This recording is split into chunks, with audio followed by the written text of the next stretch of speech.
Bridges on Air. Tulay sa himpapawid. Panagsanib na puwersa ng PBS Radyo Pilipinas World Service at Commission on Filipinos Overseas. Magsisilbing tulay sa himpapawid para sa Filipino diaspora. Dala ay balita, impormasyon at serbisyo publiko na mag-uugnay sa pamahalaan at OFWs sa iba't ibang panig ng mundo. Bridges on Air. Tulay sa himpapawid. Tampok din ang mga Pilipino na nagbibigay inspirasyon, kampyon ng kultura, tradisyon at katatagan ng Pilipino sa kapwa Pinoy saan man sa mundo. Bridges on Air. Tulay sa himpapawid. Dito sa Radyo Pilipinas World Service.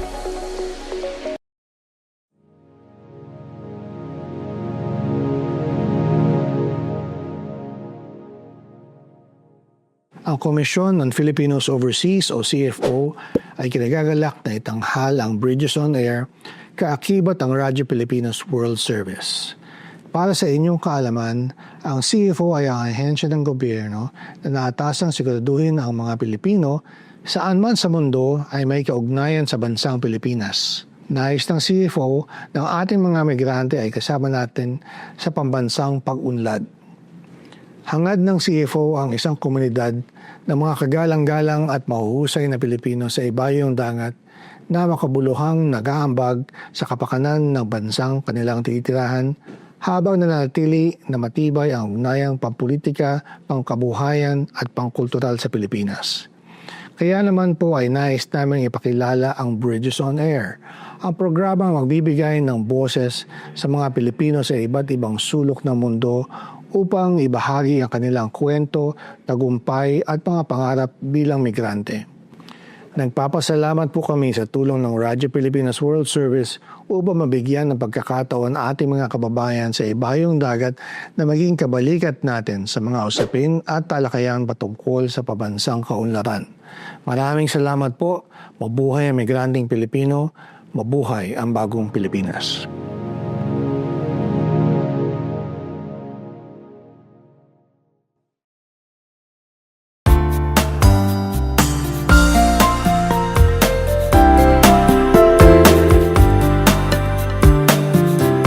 Muli po, isang mapagpalang pagbati ngayong araw na ito. Welcome po muli sa isa pang edisyon ng programang Bridges on Air. Kami po inyong mga lingkod, Ray Sampang. Aris Gutierrez po sa ngalan ng Commission on Filipinos Overseas. Siyempre, reminder lamang po, paalala lamang po namin sa inyo ni Aris, ang programang Bridges on Air ay isang collaborative partnership effort sa pagitan ng Commission on Filipinos Overseas at ng Presidential Broadcast Service Radio Pilipinas World Service. Pero hindi lang tayo napapakinggan dito sa World Service, Aris, napapakinggan din tayo sa ating kapatid na himpilan sa FM, sa 104.3 FM, napapakinggan din tayo. At napapanood din tayo sa social media platform ng Radyo Pilipinas, no, na radyo publiko. Ayan. At huwag natin kalimutan, Kuya Ray, yung Voice of America. Yes, sa iba't ibang panig ng mundo yan, gamit yung transmitters ng Voice of America. Nakakarating kaya tayo sa Iran? Pwede. Abot ang mga shortwave. Sa may Strait of Hormuz. No? Anyway, talagang, tayo ay marami na namang ihahandog sa kanila ngayon. Ano? Antabayanan po nyo yung sa ikalawang bahagi na programa doon sa Pinoy Ako segment. Napapanahon. Sa panahon natin ngayon na nahaharap tayo sa crisis ngayon, sa sobrang taas ng mga produktong petrolyo. Sabi nga, Aris, di ba, parang domino effect na yan. Damay-damay na lahat yan. Pag tumaas ang presyo ng langis o produktong petrolyo, kasama na yan, pagkain, pamasahe, dami na apektado. Parang na-imagine ko yung mga bata pa tayo, Kuya Ray. Naalala mo yung may Enercon? Enercon. Talagang naalala mo pa Enercon. Makakalimutan mo, wala patayin ng ilaw, pila sa gasolina. Yes, totoo yan. Tulad ngayon, di ba, bilang isang measure ng gobyerno ni Pangulong Marcos Jr., naglabas siya ng MC na sinasabing, huwag tipid, di ba, sa pag-utilize ng mga government agencies. Kaya nga ini-implement na yung 4-day work week, di ba? So, ini-implement na po yan pamamaraan para makatipid sa paggamit ng kuryente. Alam naman natin, pag gumagamit tayo ng kuryente, bukod sa coal, fossil fuel pa rin ang ginagamit to generate electricity. So, bagsak pa rin sa langis, di ba? Oo. At ngayon, ang daming inquiry kung bibili ba sila ng electric vehicle. Oo, naku. Diyos ko, sa YouTube na lang nagkalat Oo. ngayon. Balak ko nga sana siguro one of these days makapanayam ang Campi, no, yung hindi ko lang ma-memorize yung buong pangalan nila, pero yung Campi, they are the parang automotive manufacturers manufacturers of the Philippines, di ba? Sila nakakaalam kung gano'n na karami yung mga nabentang sasakyan. At tatanong natin sana, siguro sa mga darating na episodes natin, teka muna, gano'n na ba karami nabentang EV ngayon? Yung misis ko ay nasa Davao ngayon. Ang kwento niya sa akin, kasi ang gamit nila doon ay electric vehicle. Okay. Doon daw sa isang showroom ng isang sikat na Chinese car company na electric ang vehicle sila. Nagkakaubusan Oh, Jesus Maria Joseph. Hindi mo naman masisisi dahil 'di ba? Hindi ka naman magtataka. Isa kasing alternative 'yan doon sa mataas na presyo. Ako nga bala ko nang pag pumalo ng 100 ng gasolina, bibili na lang ako ng e-bike. Yeah. Oo. E-bike anyway. Okay. Pero hindi biro. Hindi biro ito nangyayari sa atin ngayon. Kaya't napaka-importante, subaybayan po ninyo sa ikalawang bahagi ng ating programa, yung Pinoy Ako segment. May makakasama tayo doon, financial literacy expert. Yan, marami tayong matututunan sa kanya, no. Yan siguro sabihin na natin mamaya-maya. Si Armand Benko. Yan, kilalang niyo baka doon sa mga iba nakikinig sa atin, baka sounds familiar. Madalas siya kasi Madalas siya sa TV at radyo. Yan, Just nagbibigay siya ng mga paraan para magtipid. Paano mag-ipon, paano palaguin ang pera. Yan. So, subaybayan niyo yan. Marami tayong matututunan dyan. Pero bago tayo dumako kay Armand Benko sa ating Pinoy Ako segment, siyempre, dito muna tayo, alamin muna natin kung anong mga activities ng CFO sapagkat kasama natin si Angeli Luis T. Cando, ang ating CFO Community Correspondent. Ano bang inaasahan natin na ire-report ni Angeli dito, Ares? Nagpatawag kasi ng board meeting. Ang CFO kasi ay merong policy board. No, na ang mga nakapaloob na sa policy board, mga iba't ibang ahensya na may kinalaman sa overseas Filipinos. Okay. So nagmi-meeting yan sila from time to time. Para pag-usapan kung ano yung gagawing direksyon, ano yung tinutuunan nila yung mga ginagawa. Kumbaga parang strategic planning o tuning up ng mga ano nila. Okay. O sige, so papasukin na natin.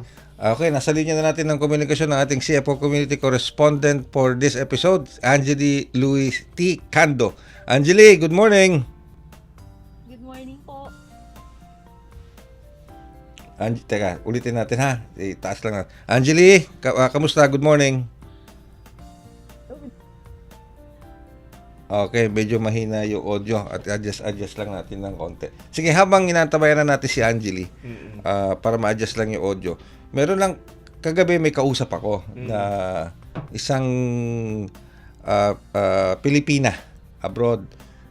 Ano siya, I think naturalized citizen na siya sa US, no? Sa New York, taga New York to. Nagtatanong siya, nagtanong siya sa akin kung aware ba ako sa CFO? Sabi ko, yes, of course. Sabi ko, aware ako sa CFO sapagkat ang CFO ay nagpo-programa sa himpilan natin dito sa Pilipinas. At sa pangunguna ni Secretary Clint Ang, etc.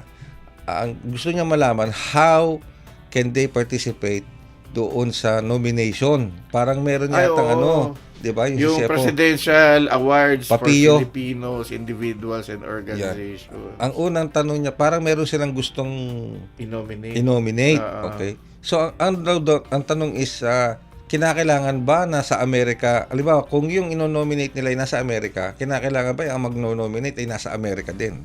Yung mga ganun. Ang depende kasi sa kung kunyari yung nag-nominate sa kanya ay nag-benefit doon sa kung ano yung ginagawa. Okay. So pwede niyang i-nominate. Pero ang nomination ay idadaan sa embassy o consulate kung saan nag-ooperate yung Sige. nominee. Alright. Sige, mamaya balikan na lang natin Oo. yan. Na-re-establish na natin ang communication with Angeli. Angeli, good morning! Hello, good morning po. Yan, Good morning. yan. Hello, dinig na po ba ngayon? Oh, yan, Yes, maganda, okay na, maganda. okay. Parang angel ang voice mo, Angeli, ha? Ayan, sige.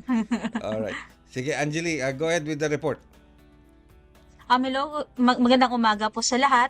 So, kahapon po nagkaroon po ng 68 na Commission on Filipinos Overseas Board of Commissioners meeting na ginanap po dito sa CFO main office in Pasay City. So sabi po ni Sir Ares kanina, yung CFO ay meron po siyang governing policy making body na composed po ng mga different government agencies natin na may mga programa din po para sa ating mga overseas Filipinos.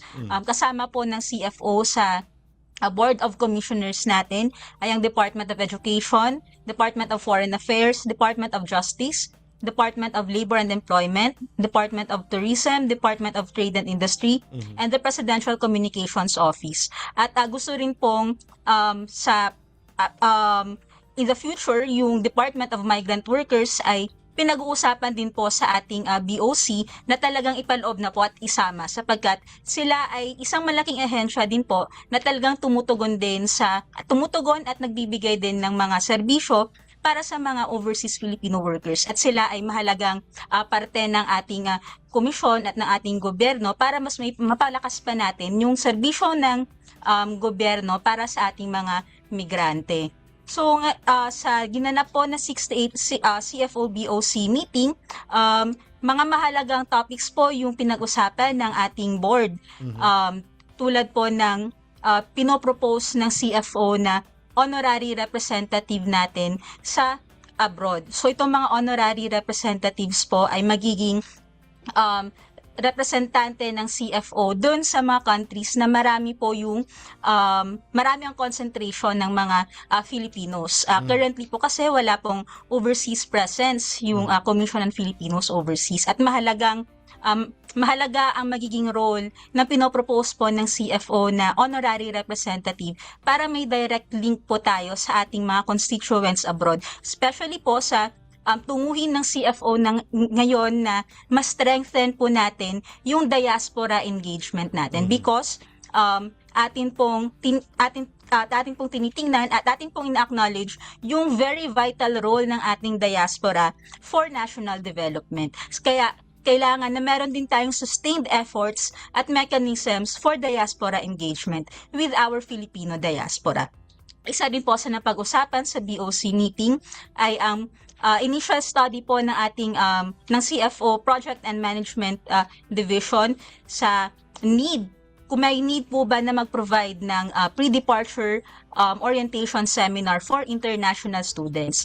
Kasi currently po marami na po yung mga international students natin at pinag-aaralan po ng CFO if kailangan po ba na mag-undergo ang mga international students natin for ng pre-departure orientation seminar or PDOS. Kasi napag-uusapan din po sa PDOS kung ano po ba yung mga rights and responsibilities nila when they are abroad. Kasama din po sa pinag-usapan sa BOC meeting ay yung isang initiative ng CFO kasama yung mga partner agencies and partner organizations niya regarding naman po sa retirement plans for overseas retirees. Yun po yung Proposed Continuing Care Retirement Community or CCRC. Ayun po. Yung napag-usapan natin noon, yung itatayo sa San Pablo, Laguna. Oo, maganda yan maganda yan. Pero Kasi po siyang retirement hub. Pero interesado, bukod doon sa retirement hub, interesado ako doon sa honorary representative. Doon sa honorary representative, Angeli, ano yan? Isasama sa consular office ng ating embahada o separate? It's a separate po. Wala po siyang consular or diplomatic na mga responsibilities. Voluntary po yung ating konsepto. It's still a working concept po at tinitingnan natin na isa itong part ng diaspora engagement natin. Kasi gusto nating itap yung ating diaspora na maging representative for CFO at mag-volunteer for diaspora engagement initiatives po. Maganda. Okay. Simula kasi nung medyo tumaas yung awareness sa CFO. Yes. nakita yung ano, yung kailangang hindi lang yung sa ano, hindi lang yung meron tayong mga konsul, mga yes. diplomats Oo. dahil meron silang papel doon. May papel din yung mga attaches natin dahil meron tayong agricultural attache, meron tayong mga trade Yes. and economic attache. So parang nakikita na kailangan din siguro ng meron ding nakikipag-usap sa mga yung mga nag-migrate, mga Yes. permanent Oo. migrants. Oo. Pero dahil wala siya sa structure ng present structure ng pamahalaan, baka pwedeng gawin mo ng honorary and eventually baka pag-aralan kung Kung pwede gagawin na siyang ng ano, regular. permanent na siya, Oo. di ba? Maganda 'yon. Now, so pag mangyayari dito, parang volunteer basis ito. Honorary, Yes yes, po. is Oo, sa volunteer. Voluntary. Ngayon, balik ako dun sa ano, ano ba yan? Yung Retirement. retirement. Oo. So, ano pa, can you give us more details on that, Angeli? Isa po itong proposal po, kasama po ng CFO dito yung ATICA na Overseas Workers na Organization. So, isa po itong Community Retirement Hub Okay. sa San Pablo wherein our retired overseas Filipinos can retire here in the Philippines. So, parang pag bumalik sila ng Pilipinas, meron po silang babalikan na community na para po sa kanila. Ano yun? May kasama na yung accommodation, housing, lahat. Accommodation, opo, pati yung hospitals, May facilities ganun po. talaga. market. So isang kung ano po yung nakikita nating local communities po sa atin, ganun din po yung magiging itsura nitong community hub po na ito for retirement. Ayun, parang exclusive yun para sa mga overseas Filipinos. Kasi parang ganun Yes po. din ganun ang ginagawa sa ibang bansa na yung meron talagang retirement homes. Oo. So yung mga kababayan natin nag-migrate na abroad, alam nila yung konsepto na yun eh. So dito sa atin walang ganun. Wala pa tayo nakikitang ganung klaseng facility. Sinusubukan ng ATICA na na mag-establish ang retirement, parang retirement center yung tawag nila. Pero kasi alam ko merong isang ahensya ng gobyerno, Philippine yung Retirement Authority. pero foreigners yun. Foreigners ang hinahihila nila dito. Ito talagang for Filipinos. For Filipinos Oo. ito. Okay, sige. Pero meron ako naalala yung isa yung AMUSUP, yung Associated Marine sa Officers. mga seaman. Meron naman sila din for Filipino seafarers naman yun. Meron silang subdivision na gano'n. Parang something like that. So ito talagang Filipino workers to abroad. Wow, kompleto. Ano yun? Bibili sila ng bahay at lupa o upahan or what? Parang retirement Opo, facility. Parang kanilang investment. Okay. Bibilihin nila. Sige, opo, bibili nila. Wow. Kailan ba yan? O o nasa drawing stage pa lang? Actually, May roadmap na po for this kasi ito ay pilot stage pa po. Yung community ng San Pablo is the model for this retirement hub. So if magiging effective po ito, other local governments natin and municipalities can parang i-copy nila yung model ng San Pablo for the retirement hub. Ayun. Okay. parang nagpunta na yata sila Angeli doon eh. Nag-inspection na sila. Opo. Oo. So hindi ako pwede diyan. Hindi ako pwede diyan. Ano lang tayo eh. Ang overseas natin ay dito sa World Service. Anyway, sige Angeli, maraming salamat ha. Thank you very much sa mga updates mo sa ginanap na Maraming BOC. salamat din po. Thank you, Angeli. Thank you. Pero yun, napakalaking ano yan. Yung unang-una, yung retirement hub, malaking bagay yan para sa mga overseas Filipinos. Marami ang mga migrants, so yung naturalized citizen na o mga citizen na abroad. Maski sa US, alam ko marami. Gusto nilang bumalik sa Pilipinas to retire. Di ba? Dapat talagang pagtuunan ng pansin yan kasi may mga naririnig tayong mga kwento na may mga nagretiro dito, umuwi dito. Tapos hindi naman sila nagkaroon ng magandang experience sa pagre-retire nila. So, Marami. so pinaplano na yung mga ganyang bagay. At least ito with CFO and ATICA, siguradong mamomonitor ng mabuti ito. Oo. No? So hopefully matupad ng habang maaga. At yung yung honorary representative, Oo. malaking bagay 'yun.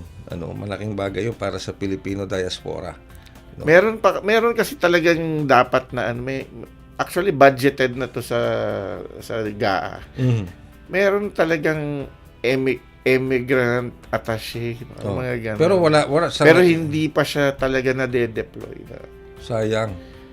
Kasi pinag-aaralan pa yung mechanics talaga, yung mga specific na gagawin. Maganda 'yan kung parang na siya. Pero parang na siya, parang labor attaché, di ba? Migrant worker officer, yung mga ganun. Kasi lalo na ngayon, dahil nga maging aktibo yung CFO sa awareness. That's true. So ngayon parang nagkakaroon ng linaw na ano ba talaga yung CFO na yan. Oo. Hindi na nagkakaroon ng blur Yung sa pagitan ng DMW at ng CFO. At saka yung importansya na Yes. itong mga overseas Filipinos, hindi lang remittance ang pakinabang That's true. niyan sa bansa. Mhm. Maraming pwedeng gawin, maraming possibilities. Alright. Okay, and siguro sa pagkakataong ito, ulitin natin, thank you very much kay Angeli Cando, or Angeli Luis T. Cando, ang ating CFO Community Correspondent. At tulad na nabanggit namin sa inyo ni Ares, antabayanan ninyo yung ating segmentong Pinoy Ako, dahil makakasama na ho natin si Mr. Armand Benco, ating financial literacy advocate. Marami tayong matututunan, and hopefully marami tayong matutunan sa kanya dito sa segment na ito sa Pinoy Ako. So, wala pang lipatan ng talapit, at tutok lamang dito sa Bridges on Air. Bridges on Air. Tulay sa himpapawid. Dito sa Radyo Pilipinas World Service. Work abroad? Easy money. No visa. Baka human trafficking yan. Makialam, itimbre mo. Tumawag sa 1343 para humingi ng tulong. Paalala mula sa Interagency Council Against Trafficking. Pinoy Ako. Tampok ang natatanging kaling at dedikasyon ng Pinoy na nagbigay karangalan sa inang bayan at nagsilbing inspirasyon at modelo sa kapwa Pinoy saan man sa mundo. Pinoy Ako. Dito sa Radyo Pilipinas World Service.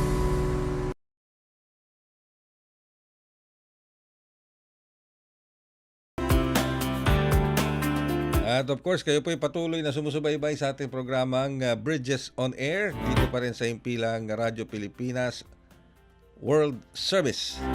Kami pa rin po inyong mga lingkod, Ray Sampang At Ares Gutierrez po sa ngalan ng Commission on Filipinos Overseas.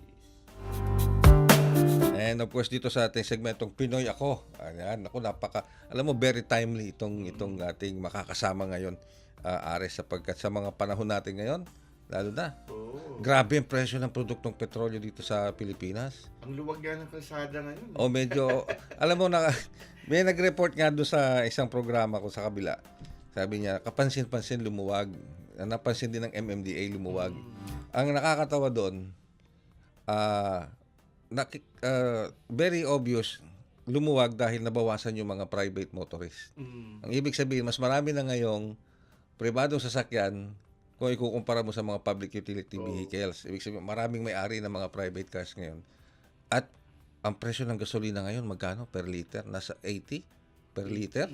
Depende sa depende sa... May mga nakita pa tayong umabot na ng 100. Meron. Diesel, halos 100 na. Imagine na lang, Kuya Reza, sa Mindanao, sa Pagadian. Naku po, grabe. Baka malamang 150 Naku po, na Jesus dun sa Maria Josep. Pagadian. Oo. Tapos buti na lang ang Pangulong Marcos Jr. kahapon, anong nakalipas na mga araw, nagdesisyon. Sabi niya, preno muna tayo doon sa per hike. Yung per hike, yung dagdag pamasahe. Mukhang may nakita siya doon na parang dagdag pasanin pa yung per hike. Kasi domino effect Pagka tumaas, syempre yung pagmasahe, tataas din yung may bilihin. Lahat na yun. Lahat tataas. Buti kung makahabol yung sweldo. Yun na nga ang problema. Kaya napakahalaga ngayon na ma-manage natin mabuti kung paano natin ma-manage yung pera na hawak natin. Dito masusubok yung crisis management skills ng yung mga namumuno sa atin. Yung mga economic managers natin. 'di ba? Yung mga economic managers natin dito masusubok kung paano nila, how will they steer kung ito sitwasyon ng Pilipinas ngayon. Actually, Kuya Ray, na kung matatandaan mo, parang dumaan na tayo sa ganito noon nung Gulf War nung 90s, 91. Kasi nag-cover din ako noon ng pagbuo ng mga contingency plans. Okay. Meron ng mga nilatag dati at medyo naibsan naman yung crisis nung time na yun. So, parang Dapat i-apply din ngayon. babalikan lang nila, i-update lang nila. Ayun. Pero, siyempre, we're talking about national level. Pero paano pagdating sa individual level? Yun ang talagang matindi to dahil sikmura na to. Yan, oo. Kaya dyan papasok yung ating panauhin ngayong araw na ito para sa Pinoy Ako segment. Ito yung walang ibang kundi si Ginoong Armand Morio Benco. Ayan. Can you introduce him? Okay. Ares? Ito pong ating panauhin si Mr. Armand Benco. Siya ay madalas mapanood sa TV at mapakinggan sa radyo dahil madalas siyang makumbida ng mga iba't ibang radio and TV stations para magpaliwanag kung paano palaguin ang pera. Yan, okay. Dahil nagpakadalubhasa siya dyan sa financial literacy at kung ano-ano pang basta tungkol sa finansya. At nagiging research person din siya ng marami. Nagko-conduct siya ng seminars. At ang audience siya dyan, halos lahat ng klaseng sector, audience niya. Kasi mga practical yung mga approach niya sa financial literacy. In fact, meron siyang kinompose na parang teorya ng pagpapalago ng pera o pagsinop ng pera. Ang tawag niya ay practical approach. Practical. Oy. Practical na pera. Oo nga, no? Practical approach. Oo. Ngayon ito nga na ang ating panauhin ngayon ay kasalukuyang nasa airport at papunta na naman siya sa kanyang mga seminar Abroad. kaya buti na lang ay nakumbinsi natin na bigyan mo naman kami ng practical tips dito sa Radyo Pilipinas World Service. Yan. So wag na natin siya paghintayin. Okay. Pero sana hindi naman siya papunta ng biyahe niya, hindi naman papuntang Middle East. Hindi naman siguro si Armand. Sige. So, kasama na po natin sa linya ng komunikasyon si Ginoong Armand Benco. Sir Armand, good morning po. Yes, good morning, Sir Ray, Sir Aris, at sa lahat ng tagapakinig sa kapanood ng ating programa. Magandang araw po. Alright. Can you tell us more, lalo na yung mga nakikinig at nanonood sa atin, ano ba itong practical approach na nabuo mo, Sir Armand? Mapalad kasi ako nung pagpasok nung bagong siglo, year 2001 yon, naalala ko, year 2001. Ako ay nagtatrabaho sa isang kumpanya na pinamumunuan ni Francisco Colaico. Nung ako ay nagtatrabaho doon, sakto naman siya ay pa-retire na noong 2001. At ako ay isa sa mga paborito niyang empleyado dahil lagi akong pinapagalitan. Dahil ako ang typical na empleyado na laging bumabalik sa kumpanya, nangungutang, tumatawag yung mga kolektor ng mga bangko, ng mga credit card sa aming HR sa kumpanya dahil hinahabol yung babayaran kong utang sa credit card. Kaya paborito ako noon nung si Mr. Francisco Colaico dahil pinapagalitan niya ako lagi sa pangaral tungkol sa paghawak ng pera dahil paniwala niya, totoo naman na we were gainfully employed, meaning maayos naman ang pasweldo, bakit problema sa kaperahan ang mga empleyado, karamihan ng mga empleyado, lalo na ako. Kaya nung paalis na siya doon sa kanyang, doon sa kumpanya namin, hinikayat ko siya. Sabi ko, mawawala na yung mentor magtuturo sa akin. Okay. Baka gusto niyong may gawin tayo. At yun nga po yung financial literacy, na umiikot kami sa iba't ibang kumpanya, iba't ibang komunidad, iba't ibang bansa para sa ating mga migrante manggagawa. uh, nagbibigay ng aming pananaw. Una siya, pananaw niya sa tamang paghawak ng pera. Ang branding nga noon ay pera mo, palaguin mo.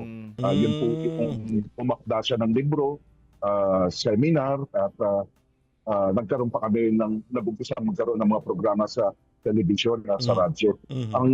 Ang handle o ang hawak namin noon na branding ay pera mo, palaguin mo, dahil mula sa title ng libro, programa, mga seminar, ang advokasya o ang dinidiin ay yung pera hindi sapat mag-ipon, kailangan pagpalago. Noong siya ay nag-fully retired na, ako na po yung pumasok, pinangalanan ko pa yan, Peaceabilities. Yun ang naging branding, Peaceabilities. Ano ang mga posibilidad sa ating piso? Dapat nangyayari mga posibilidad, Peaceabilities. Dumating po ang pandemic. At nung pandemic, marami ang nawalan ng kinikita, nabawasan ng kinikita, na-delay ang kinikita, pero tuloy-tuloy ang buhay, tuloy-tuloy ang pinaglalaanan ng paggagastosan, tuloy-tuloy na kailangan mag-ipon at magpalago. So, dahil pandemic, nasa bahay lang tayo, parang nabalik tayo sa basic. Di ba, Sir Aris, yung nausong salita nun, essentials. Kung naaalala nyo pa, di ba, nitong mga ganitong buwan, Marso 2020, we will go and stick to our basic essentials. Yan yung big word noong araw. So dahil balik sa essentials, ako naman sa aming advokasya na financial literacy, parang natsambahan ko lang na sa panahon ngayon ng krisis, ng pandemya, at ngayon, sa panahon ngayon, hindi sa larangan ng kaperahan, hindi ito nasa andang investment para maging, para lumago. Saan ba tayo makakalamang? Paano ba tayo yayaman? Ang sitwasyon ngayon, lalo na nung nag-umpisa ang pandemic, namulat ako, kailangan lang maging practical. Yung pagiging practical, yung financial literacy, yung pamamahala ng ating pananalapi, gawin lang na simple, hindi komplikado, hindi theoretical, hindi pang financial expert lang na kailangan alam mo yung mga salitang profit to equity ratio o technical jargon. It's about turning money concepts into real life actions. Budgeting, ano ba talaga yung budgeting? Ano yung saving? Ano yung investing? Sa totoo lang tinuro na sa atin yan o binanggit na sa atin yan ng mga magulang natin. Pero sa panahon ngayon, dahil ibang-iba ang panahon ngayon, one crisis after the other. Yun nga yung isang realidad. Hindi po matatapos ang crisis. Hindi po laging merong nag-iiba lang. papasok. Dumating ang pandemic. Ito, dumating yung di ba nung pandemic, nagtataka tayo, yung Russia at Ukraine, hinaya pa nilang maggera sa patapos pa may pandemic pa noong 2022. Laging merong darating na crisis sa individual, sa pamilya, sa komunidad, sa bansa at sa mundo na maapektuhan ang ating pamamahala ng ating kaperahan. So, hindi yung crisis, paggrabe ng paggrabe, hindi po ibig sabihin kailangan din natin ng patindi na mga solusyon o gawain, lalo na sa kinalaman natin sa pera. Sa simpleng dahilan, wala po dapat emosyon yung pera. What do we mean by walang emosyon? Masayang-masaya tayo, hindi naman siya dodoble. Puminit ang ulo natin, mag-alboroto na yung utang natin, pareho pa rin. It is more rational than emotional ang approach sa pamamahala ng ating kaperahan. Alright. Yeah. So, how does, if we're going to apply it sa sitwasyon ngayon, paano, anong mga tips na pwede mong sabihin na very practical para sa isang ordinaryong mamamayan, let's say isang minimum wage earner, Opo. Paano, how can he or she apply this practical tips na nababanggit mo at nabuo mo? How can they start that? Paano? Una po, ano man ang sitwasyon, may crisis, mukhang regular, normal way of things sa ekonomiya, sa sitwasyon ng bawat individual sa kanilang pamilya, sa kanilang trabaho, universal perpetual principle. Ibig sabihin ng universal, pangkalahatan. Perpetual, pangmatagalan. Mula sa apo ko, may apo na po ako, Sir Ray, 9 years old, Wow. hanggang sa great-grandmother niya, yung nanay ko na buhay pa, na 96 years old. Talaga? Oh, wow. Okay. Opo. And everyone in between that, kaya universal and perpetual, the prinsipyo na dapat pamahalaan ang ating kaperahan ay pareho para sa marami, para sa lahat ng panahon. Ang tamang paghawak ng ating pananalapi, dapat po meron tayong limang gawain, 5 activities. Alright. Dapat tayo ay kumikita. Even my 9-year-old, the moment yung 9-year-old granddaughter ko, pinagkatiwalaan na ng magulang niya ng pera, inumpisahan ko na sa kanya sabihin ko na basta may kinalaman sa pera, ang ginagawa ay kumikita, nagpaplano, nag-iipon, gumagastos, at nagpapalago. Maaaring hindi natin ginagawa yan araw-araw, pero sa isang buwan, sigurado sa isang buwan, yung 5 na yan dapat nagawa. Okay. So, my 95-year-old mother, maniwala kayo hindi, last week lang, pinag-uusapan namin ang kanyang investment. Alright. 95 years old. Hindi po dahil kapos na kapos pa siya, hindi dahil sa kanyang pangunahing pangangailangan maghihikaw siya. It is just because habang tayo ay namamahala ng kaperahan, yung 5 na yan, patunay lang na yung 5 activities na yan, dapat regular natin ginagawa. Ulitin ko po, kumita, magplano, mag-ipon, gumastos, at magpalago. On a very regular basis. Sa 5 na yan, sa 5 po na yan, ang pinaka-ayaw, regular, natural na may hindi rejection anong term nun, Sir Avis? Yung restraint o may natural parang pagpigil o hindi ang hindi pinaka-paborito, yung saving. Okay. Alright. Okay. Di ba? Pag kami po, lalo na nung nag-uumpisa kami, pag kami ang seminar namin, how to save, o kaya nung pinakita namin yung una naming libro sa isang editor na PR din, at sinabi nga yung libro namin may salitang save. Sabi nga, hindi po mabibili yan. Yung libro ganun? na yan. Opo. Kasi nga yung save, kunwari sa seminar, ang seminar po namin noon, magpapabayad. Magbabayad ako ng seminar, tuturuan ako mag-ipon, ayoko niyan. Ganun po ang naging reaksyon. It was a hard lesson for us. Dahil among the 5 activities, yung saving ang pinaka-natural na ayaw ng tao. Kasi ang unang pananaw dyan, saving is depriving. Deprive mo. So, kaya po naging handle namin, it's also a marketing Strategy. Let's say, strategy, pera mo, palaguin mo. So, ina-assume na meron kang ipon, gusto mo magpalago. Kaya kung mapapansin niyo po, ito yung sumunood, feasibilities. Ito nga lang, aking napagtanto pagkatapos ng 2 tigatang ginagawa ito, minus all the complications, complexities in life. Dahil sa tinuro, pinaalala muli ng pandemic, essentials, basics, magkailangan pala maging practical lang sa pamamahala ng pera. Doon sa 5 activities na yon, for example, yung pag-iipon, lalo na po doon sa mga nagtatrabaho po, regularly employed, i-automate, ang pinaka-practical dyan is automate your savings. Ano pong ibig sabihin ng automate your savings? Pag 95% po na nagtatrabaho ay merong bank account or dumadaan sa kanilang ATM table ang kanilang sweldo.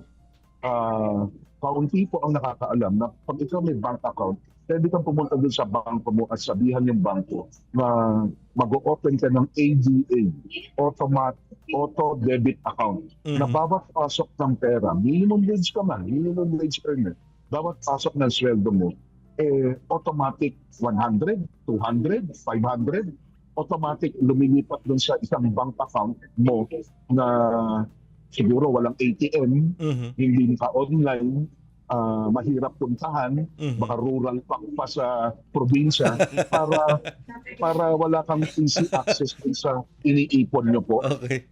Marami pong hindi naman po sa pagmamayabang, yung sumunod po sa simpleng practical na strategiya na to, very successful po being able to start, continue their saving endeavor. Na noon, pag inumpisahan mo na, dito ka magtitipid, dito ka magbabawas, ito ang hindi mo nabibili. Naku, ang dami pong,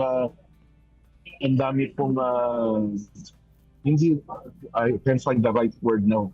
Ang daming, hindi lang rejection, resistance. Ang daming resistance kapag ganun ang approach natin. So, the practical approach is really automate your savings.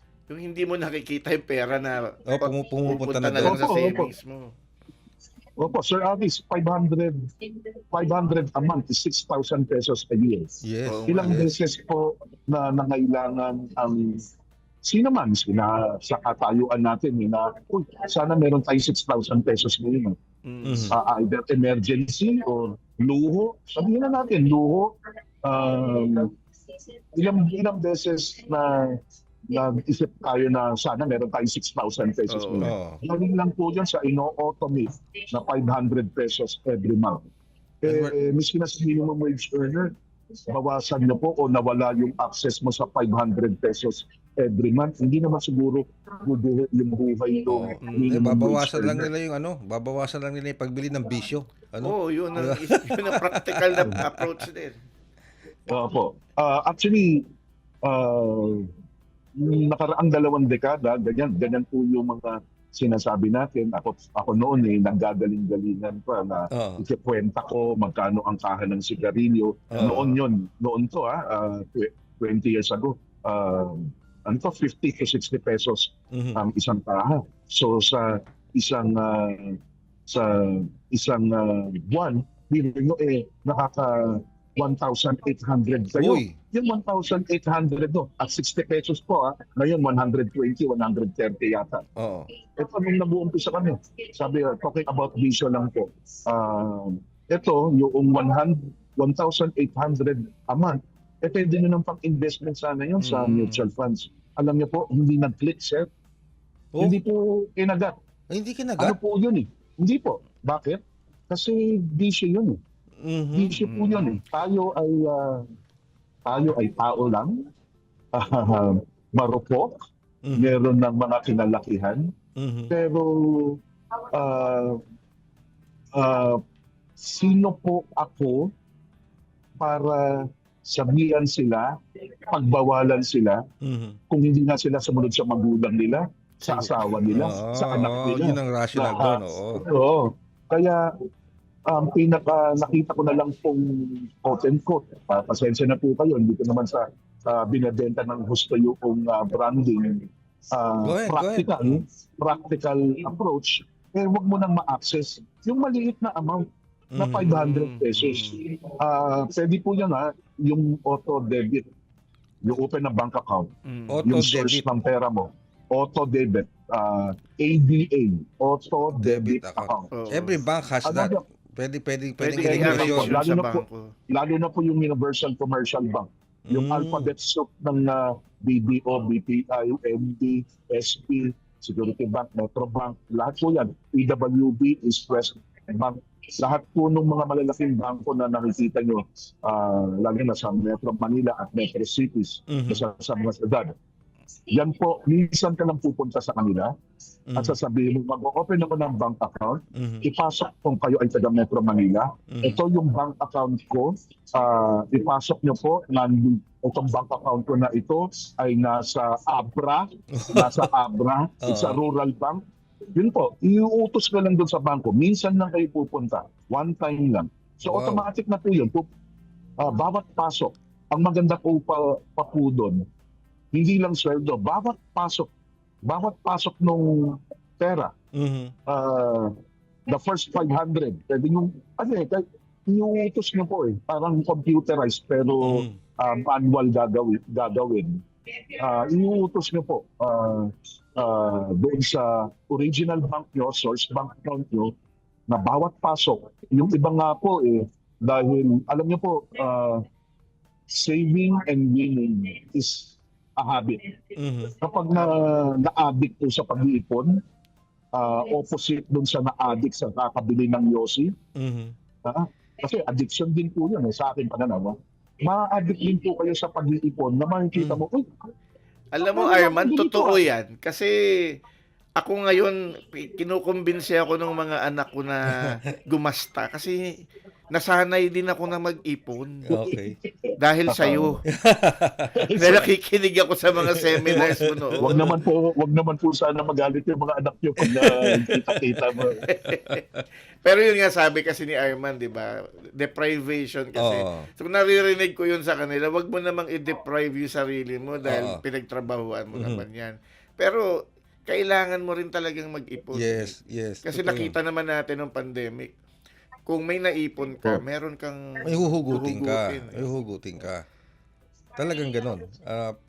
Maski naman siguro sa mga panahon ngayon, maski naman hindi pandemic, di ba, sabi nga nila, ma-hospital ka nga lang ng isang araw, ang laking bagay na yon sa savings mo. Di ba, Arman?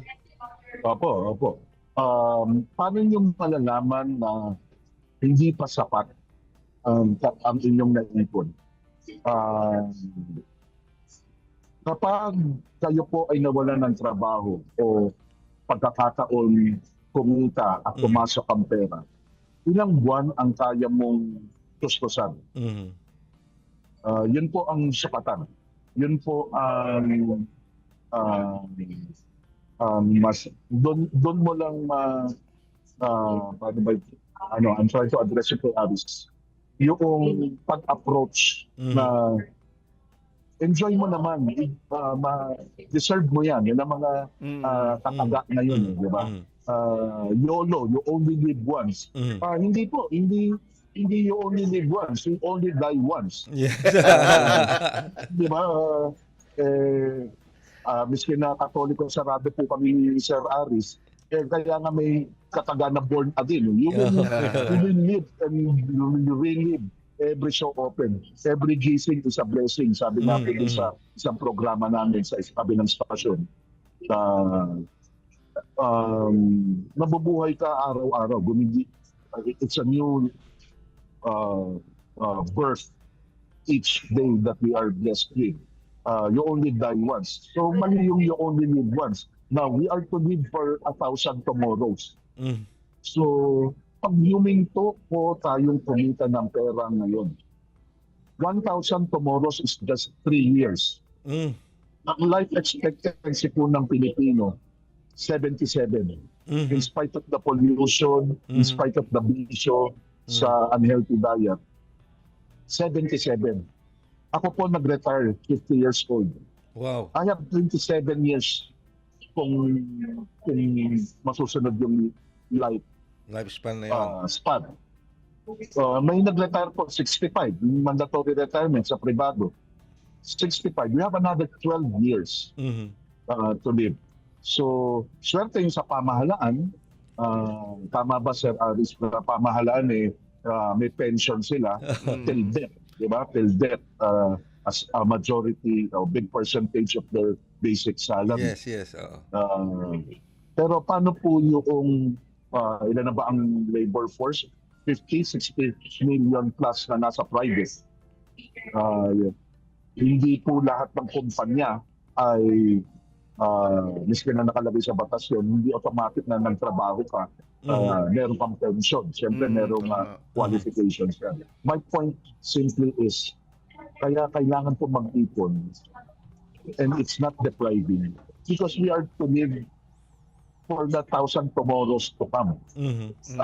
Yung 1,000 tomorrows po, as I said, mag-a-arithmetic lang ako dito, a little over 3 years lang po yan, o wala pang 3 years. Ito tuloy pa ang buhay natin. Wow. Pero alam mo, Arman, ang naging effective sa akin, ay share ko lang, ang naging effective sa akin na auto-debit, Oo. wala sa akin yung ATM ko, nasa misis ko. Hindi ko nakikita yung pera ko, binibigyan lang niya ako. Opo. Marami, Ginagawa namin biruan yun, pero ang effective. So, Yes.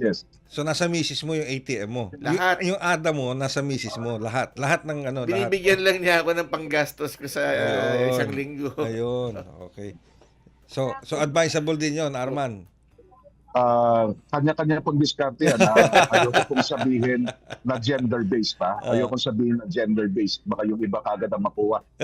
Sabihin, ba't yung si Sir Aris, dapat talaga ang mister, i-entrega lahat ng pera. Ganyan.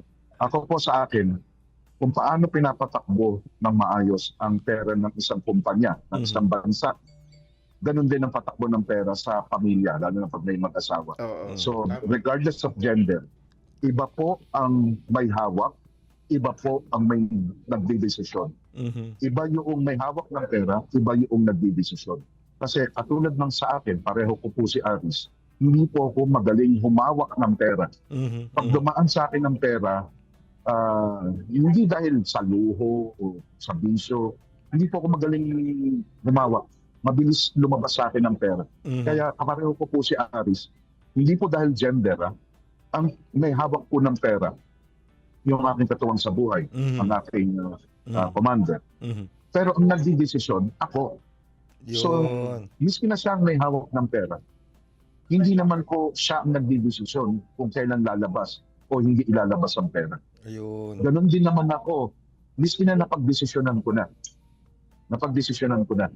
Kung ayaw niya pang ilabas, hindi ko lalabas yung pera. Okay. Alright. Kasama po yan sa dynamics of life. Ganun sa buhay, di ba? Ganun sa kumpanya. Nag-aaway yung presidente at yung CFO niya. Diba?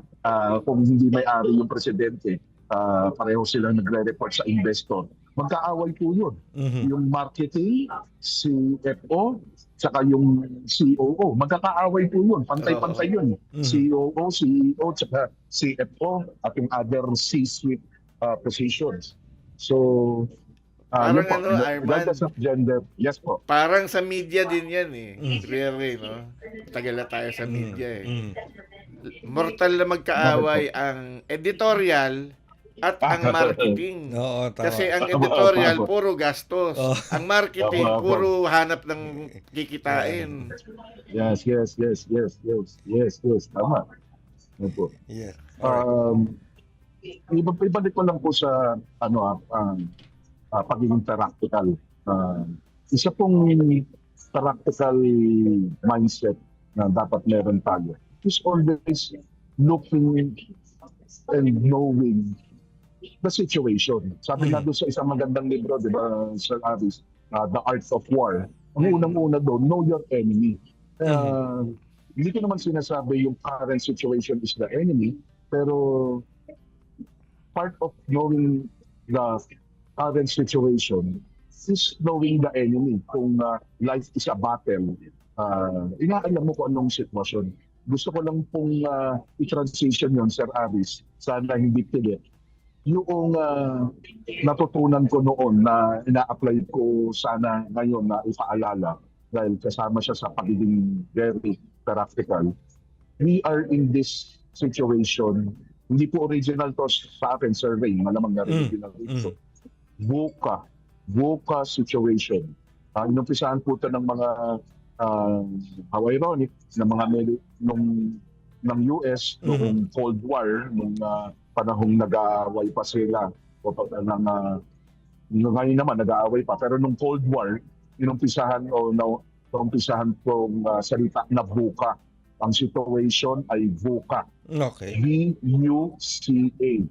At hanggang ngayon, kung titingnan niyo po, napaka-volatile, napaka-uncertain, Mhm.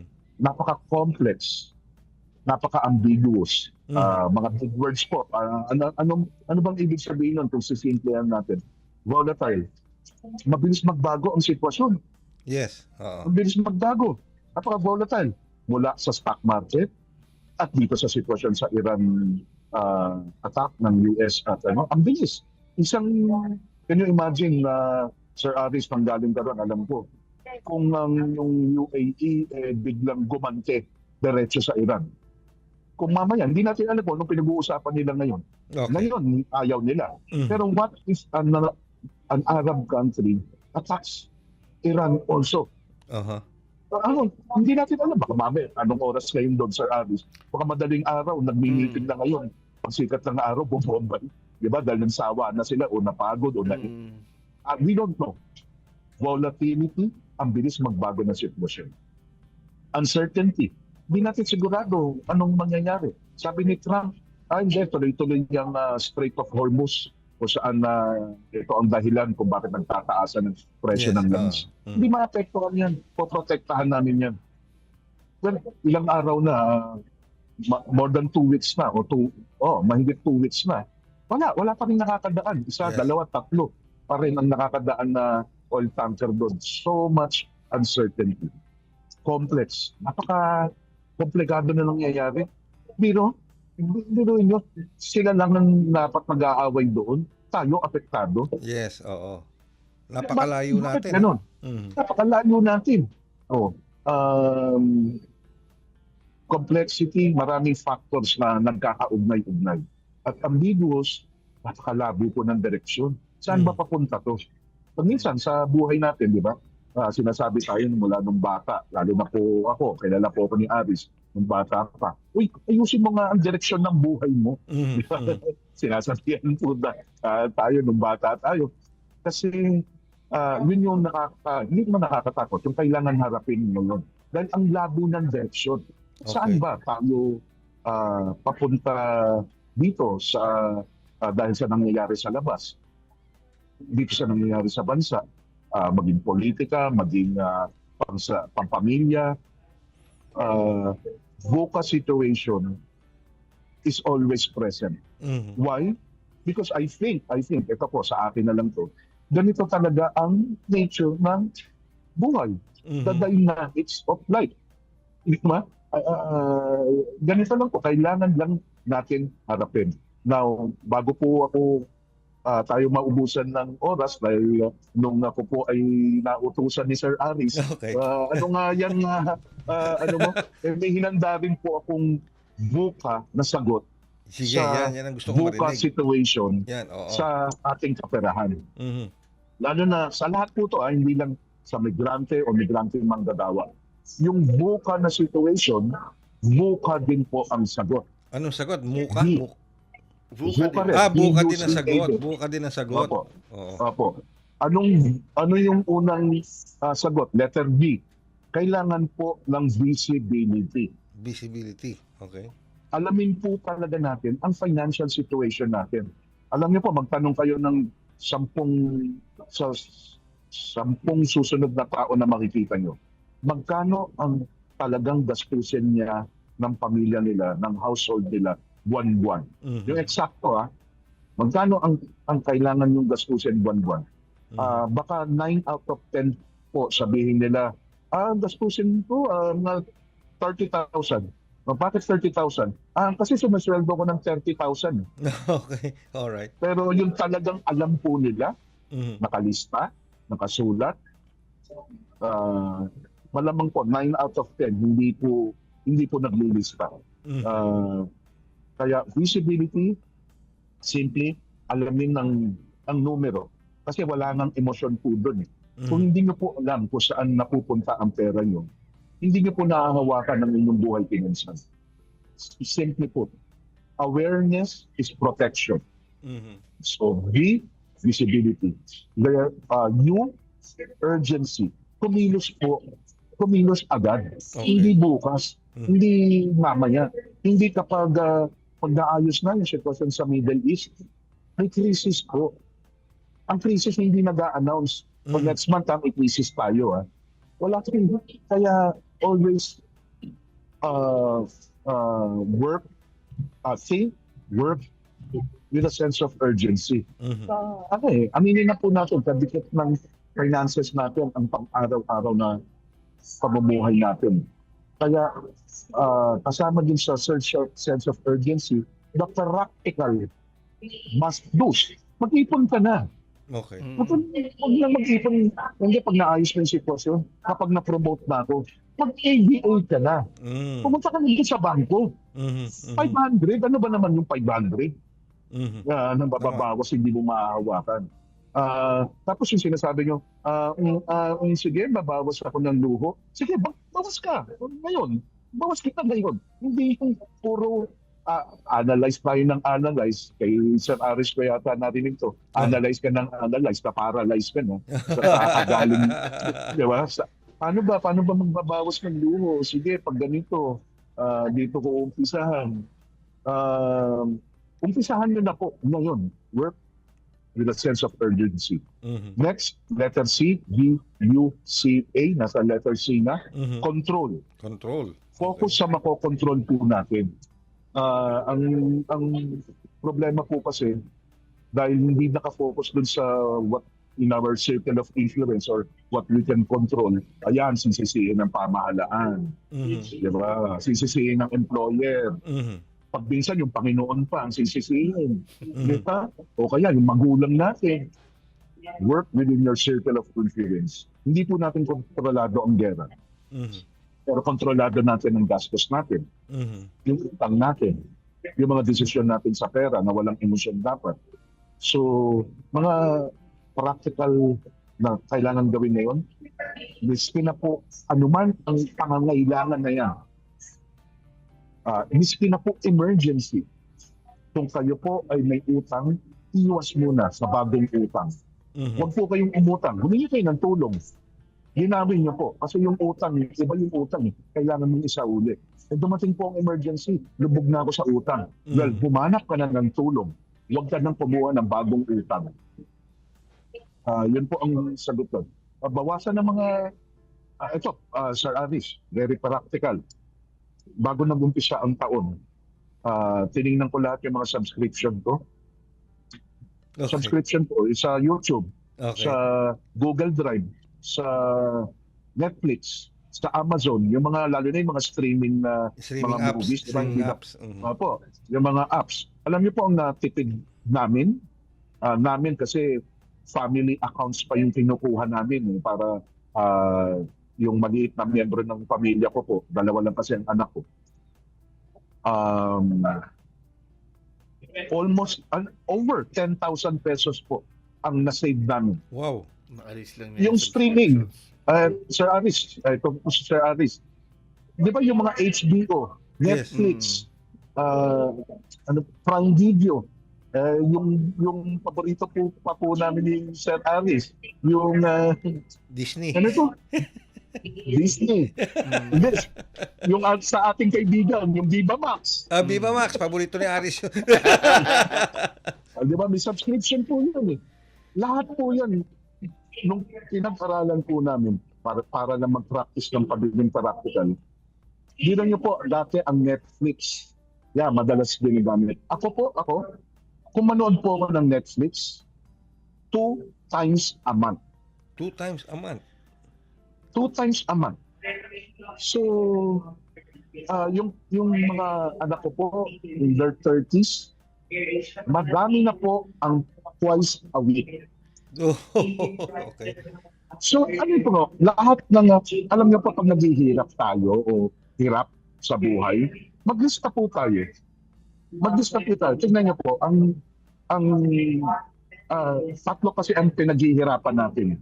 Pera, oras, spasyo, space. So, hindi lang pera ang ginagastos. Hindi lang pera ang pinapalago, ang ginagamit ng tama. Ang oras din. Dahil sa dami ng ginagawa, gusto ko man yun o kailangan kong gawin, o responsibilidad, or sabihin nyo na, kalokohan. Eh meron akong ginagastosan na hindi ko naman nabibigyan ng oras.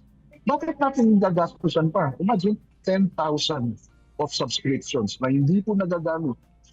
Nauso yung Canva, CapCut. Yes. Makikita mo, mag-subscribe daw dito, $2.99 lang a month. Parang isipin mo, kaya naman yun, $2.99 a month. Kailan mo, gano'ng kadalas ko nagamit? 2 beses. Nung una ko nakita, saka ngayon lang ulit na napagtanto ko. Hanggang napag-desisyonan ko, huwag nang gastusin. Pang huli po, letter A. Kasi V, visibility, U, urgency, C, control, A, adaptability. Mag-adjust po. Hindi po kawalan, hindi po kamalian na mag-a-adjust ka. Miski na adjusting the lifestyle. Kung dati, ganito ang gastusin mo, ganito karaming kadalas kang beses kumain sa labas. Ngayon po, hindi na katakataka at hindi ka natutoksohin. O bakit ganito na ang coaching binili mo? Bakit ka nag-downgrade? Uso na po ngayon ang downgrade. Hindi na po nakakaliyan. Ano sasabihin ng mga tao? Ang sasakyan ko, sedan na lang, hindi na SUV. Hindi pa yung mga mamahalin. So, mag-adapt po. Kasama dyan sa pag-adapt, maghanap ng extra income. Hanap po ng extra income. Matuto ng bagong skill. Habang buhay pa tayo. All this, sabi nga po nito, bigla ko naalala dahil nagbo-boarding na po. Sabi dati dito sa Philippine Airlines, Alright. use it or lose it. Yung points in PAL miles, yung miles. Sir Aris, ikaw yung madalas bumiyahe rin. Yung airline points mo, di ba lagi nilang pinapaalala, use it or lose it. You will lose it. So, ganun din po. Yung o kakayanan, matuto ng bagong skill, maghanap ng extra income, gawin niyo po yan, gamitin niyo po yan. Otherwise, darating po ang panahon, whether we like it or not, hindi na po natin kaya kumita, maghanap ng dagdag ng pagkakitaan or matuto ng bagong skill na pwedeng pagkakitaan. So, in a VUCA situation, VUCA approach din po. Be visible, know your numbers, work with a sense of urgency, letter U. Work within your circle of influence, what you can control. And life is all about adjusting. Be adaptable to the situation. Of course, for our betterment. Alright. Okay. Kulang With that, ang oras. ang dami kong natutunan. Biro mo yan. Buka buka rin ang sagot. Di ba? So, babalik-balikan ko yung panayam natin ito with Mr. Benko. Tingin ko, kailangan imbitahin natin ulit si Arman. Palagay Ay, ko. opo, Baka mag-live opo. studio ito dito sa atin. Opo. Para makita ko naman ang aming kaibigan, Sir Aris. Yes, pero kinukwento nga niya sa akin one time yung Viva Max. Pero anyway, maraming salamat, Sir Arman. Maraming salamat po, Sir Aris. Thank you. Sir Ray. Thank you very much. Maraming salamat, Arman. Opo. Have a safe flight. Have a safe flight. Salamat po. Thank you very much. Alright, si Mr. Arman Benko, ang ating financial literacy advocate. Dami ko natutunan. Biruin mo Kami ay yan. magkaklase sa kolehiyo. Ayun naman pa. Kaya pala kabisado ka niya, yung mga paborito mo. Anyway, so, hopefully yung mga kababayan natin meron natutunan. So, yung sinasabi lang naman dito ni Arman, hindi porke ikaw tawag dito minimum wage earner, hindi ka na makakapag-save. Meron pa rin paraan naman. Makakaipon ka pa rin Biruin kahit mo, papaano. meron palang ADA na automatic kakaltas Debit. sa account mo, debit, ilalagay sa isa pang account mo na pwede mong sabihin sa malayo mo lugar ilagay na para hindi mo Yung magagalaw. hindi madaling ma-withdraw. Oo, yung hindi madaling. Pero gusto ko yung style mo Yung style nyo ni Arman pala na sa inyo yung ATM pero iba yung humahawak. So hindi mo basta-basta talaga ma-access 'yon. So maraming paraan. Pwedeng balik-balikan yung itong portion na ito with Arman kung paano. Ito nga tinatawag niyang practical. Very practical. Tips. Talagang practical talaga. Ang bago kong natutunan sa kanya ngayon, yung ang sagot din sa buka situation ay buka buka din. rin, di ba? Oo. Ngayon ko lang nalaman yun. Kaya babalik-balikan natin yan. Pero Imbitahin sana natin ulit yeah, si oo, Arman. pwede natin siyang, kung maaari nga sana, live studio guest, Oo. di ba? Para mas maganda natin siya makasama. Alright. Sige. Well, anyway, maraming salamat kay Sir Arman Dabenco. And of course, tayo po'y magpipili na ng isa pang edisyon ng programang Bridges on Air, no? At sana po ay nakapagdulot kami sa inyo ng mga halaga impormasyon, ano po at mga balita mula sa ating kasamang si Angeli Louis Candon. Siyang ating naging CFO Community Correspondent dun sa unang first part ng ating programa. So, Aris, thank you very much. Maraming salamat din, Kuya Ray. And of course, paalala po ang programang Bridges on Air ay isang collaborative effort partnership sa pagitan ng Presidential Broadcast Service, Radio Pilipinas World Service. At ng Commission on Filipinos Overseas. Yeah, thank you very much kay Secretary Kling Ang. Thank you very much sa support. And of course, ating Bureau Director, Director Dindo Amparo Sanga. Muli po, kami po yung mga lingkod. Ray Sampang. Ares Gutierrez po sa ngalan ng Commission on Filipinos Overseas. Hanggang sa susunod na edisyon ng Bridges on Air. Bridges on Air. Tulay sa himpapawid. Panagsanib na puwersa ng PBS Radyo Pilipinas World Service at Commission on Filipinos Overseas. Magsisilbing tulay sa himpapawid para sa Filipino diaspora. Dala ay balita, impormasyon at serbisyo publiko na mag-uugnay sa pamahalaan at OFWs sa iba't ibang panig ng mundo. Bridges on Air. Tulay sa himpapawid. Tampok din ang mga Pilipino na nagbibigay inspirasyon, kampyon ng kultura, tradisyon at katatagan ng Pilipino sa kapwa Pinoy saan man sa mundo. Bridges on Air. Tulay sa himpapawid. Dito sa Radyo Pilipinas World Service.